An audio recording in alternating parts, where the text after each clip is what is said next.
اب میں ان 5 کمیوں کا ذکر کرتا ہوں جسے آقا کریم علیہ الصلاۃ والتسلیم نے آج سے 1450 سال پہلے بیان کر دیا تھا کہ اگر ان 5 کمیوں میں تم پھنس گئے تو یاد رکھو تم کسی نہ کسی کے شکار ضرور بنو گے۔ اور آج آپ دیکھ رہے ملک کے جو حالات ہیں کہ ہم کس طریقے سے شکار ہو رہے ہیں، ہماری جان بھی لی جا رہی ہے، ہمارے مال کو بھی لوٹا جا رہا ہے، ہمارے گھر مکانات بھی توڑے جا رہے ہیں۔ تو یہ جو ساری چیزیں ہو رہی ہیں اس کے پیچھے وجہ کیا ہے؟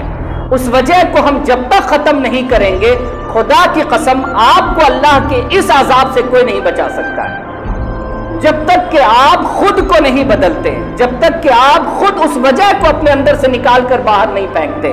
کوئی آپ کو بچانے والا اس دنیا میں نہیں آئے گا جب تک کہ آپ خود ان چیزوں کو اپنے اندر سے نکال کر نہ پھینکیں۔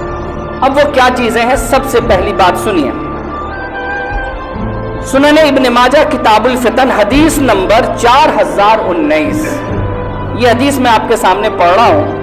اللہ کے رسول صلی اللہ تعالی علیہ وسلم ارشاد فرماتے، اس حدیث کے راوی حضرت عمر کے بیٹے حضرت عبداللہ ہیں، وہ فرماتے ہیں کہ نبی کریم صلی اللہ علیہ وسلم ہماری طرف متوجہ ہوئے، ہماری طرف حضور نے اپنا دھیان کیا اور حضور نے فرمایا، اے مہاجرین، اے مکہ چھوڑ کر مدینہ آنے والے لوگوں، تم بہت دبے کچلے ہو، تم بڑے مظلوم ہو، تمہیں بہت ستایا گیا ہے، اور تمہاری اس مظلومیت کی وجہ کر اللہ نے تمہارا مقام بہت بلند کر دیا ہے۔ اللہ کے رسول کے تمام صحابیوں میں، یاد رکھیے گا، اللہ کے رسول کے تمام صحابیوں میں مہاجرین کا درجہ بہت بلند و بالا ہے، مہاجرین کا درجہ بہت بلند و بالا ہے، کیونکہ ان پر ظلم کے پہاڑ توڑے گئے، انہوں نے اپنا سب کچھ اللہ اور اس کے رسول کے لیے چھوڑ دیا تھا، تو اللہ نے ان کا مقام بلند کر دیا۔ اللہ کے رسول نے مہاجروں سے یہ خطاب کیا، مہاجروں سے یہ بات کہی، فرمایا، اے مہاجرین کی جماعت، میں تمہارے اندر اگر 5 خصلت دیکھ لوں تو میں اللہ کی پناہ مانگوں گا کہ خدا کبھی تمہیں ان 5 خصلتوں میں نہ ڈالے۔ اگر تم ان 5 خصلتوں میں پڑ گئے تو تمہیں بھی برباد ہونے سے کوئی نہیں روک سکتا ہے۔ دیکھیے، جو سب سے افضل ہے صحابی میں، ان سے اللہ کے رسول کا خطاب ہے کہ یہ 5 چیزیں وہ ہیں کہ اگر تمہارے اندر گھس گئی تو تمہیں بھی اللہ کے عذاب سے کوئی نہیں بچا سکتا۔ اب ہم لوگ سوچئے کہ ہم لوگ کسی صحابی کے پیر کے دھون کے برابر بھی ہو سکتے ہیں، تو ہمارے اندر وہ 5 خصلت آ گئی تو ہمارا کیا انجام ہوگا؟ ذرا اس حدیث کے باریک معاملات کو سمجھیے، اس حدیث کی گہرائی کو ذرا ماپنے اور ناپنے کی کوشش کیجیے کہ اللہ کے رسول مہاجرین سے خطاب کر کر فرما رہے ہیں کہ اگر تم 5 چیزوں میں پڑ گئے تو یاد رکھو اللہ کے عذاب سے تمہیں کوئی نہیں روک سکتا ہے۔ اب اللہ کے رسول نے سب سے پہلی چیز فرمائی فحاشی۔ سب سے پہلا جملہ حضور کا کیا ہے؟ فحاشی، بے حیائی۔ یہ پہلا جملہ ہے حضور کا، فحاشی۔ اور یاد رکھو، یہ فحاشی اس وقت تک عام نہیں ہوتی ہے جب تک کہ قوم کا ہر ایک فرد اسے نہ کرنے لگ جائے۔ پہلے تو فحش کام پردے اور دروازے کے اندر ہوا کرتا تھا، اب تو فحاشی سڑکوں پر ہے۔ اب تو لوگوں نے فحش چیزوں کو فیشن بنا لیا ہے، فحش کپڑوں کو فیشن بنا لیا ہے، جتنا چھوٹا جتنا تنگ کپڑا اتنا اچھا فیشن۔ اللہ کے رسول علیہ السلام نے فرمایا، جس کے اندر فحاشی جیسی بری خصلت داخل ہو جائے وہ اس بات کے لیے تیار ہو جائے کہ اللہ رب العزت اسے ایسی قحط میں مبتلا کرے گا، اللہ رب العزت اسے ایسا بھوکا رکھے گا کہ وہ اناج رکھ کر کے بھی بھوکا ہو کر مرے گا۔ اناج ہوگا اس کے پاس لیکن پھر بھی بھوکے مر جائے گا، اور ایسی قحط ہوگی کہ ساری دنیا میں تھو تھو ہوگی۔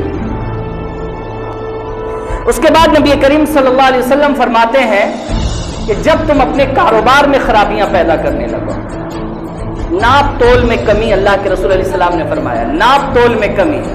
لوگ ناپ تول کا مطلب کیا سمجھتے ہیں؟ اس سے مراد تو وہ لوگ ہیں جو ناپ تول کا کام کرتے ہیں، جو کسی چیز کو ویٹ کر کر کے بیچتے ہیں۔ نہیں،